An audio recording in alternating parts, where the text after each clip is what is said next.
श्रीराम श्री ब्रह्मचैतन्य गोंदवलेकर महाराज यांचे दैनंदिन प्रवचन आज 8 जुलै.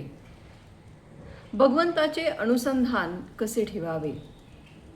ज्या गोष्टीचे अत्यंत प्रेम आहे तिचे अनुसंधान मनुष्याला आपोआपच राहते. ते इतके टिकते की ते अनुसंधान मला आहे ही जाणीव सुद्धा राहत नाही.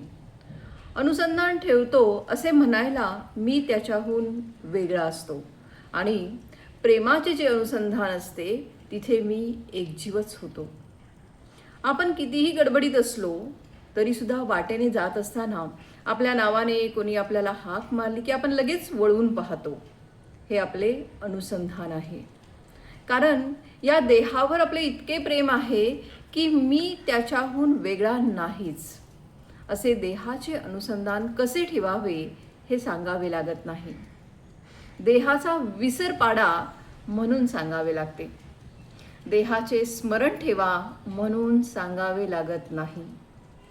आम्हाला भगवंताचे अनुसंधान ठेवायचे आहे. हा एक प्रकारचा अभ्यासच आहे.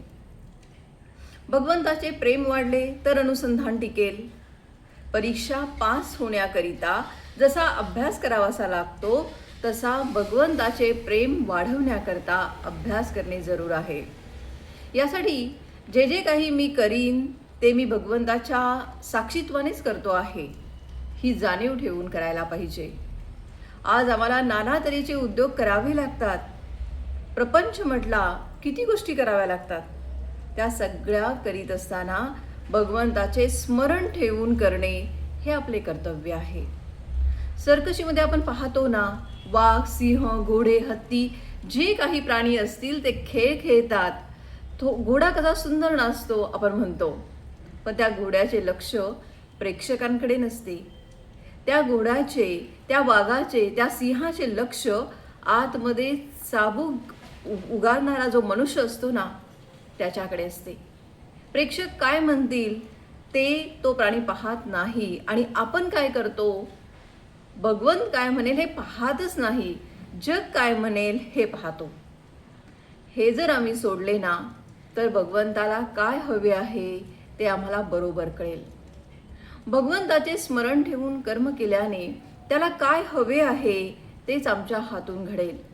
त्याचे संधान न सोडता कर्म करणे हे अनुसंधानाचे लक्षण आहे. हे कशाने होईल? अत्यंत प्रेमानेच होईल. एक बाई नुकतीच बाळंत होऊन सासरी आल्यावर तिने मूल पाण्यामध्ये निझवले आणि मागच्या परसामध्ये ती भांडी घासीत होती. ते मूल थोडेसे कुठे रडले. घरात पुष्कळ माणसे होती, कुणाला ऐकू गेले नाही, पण ती पोरगी मात्र धावत पाण्यापाशी आली आणि मूल उठलेले दिसते आहे असे म्हणाली. जे काम करताना तिचे कान जसे पाण्याकडे होते तसेच प्रपंच करीत असताना आपले लक्ष भगवंताकडे असले पाहिजे. याचेच नाव अनुसंधान. आजचे बोधवचन.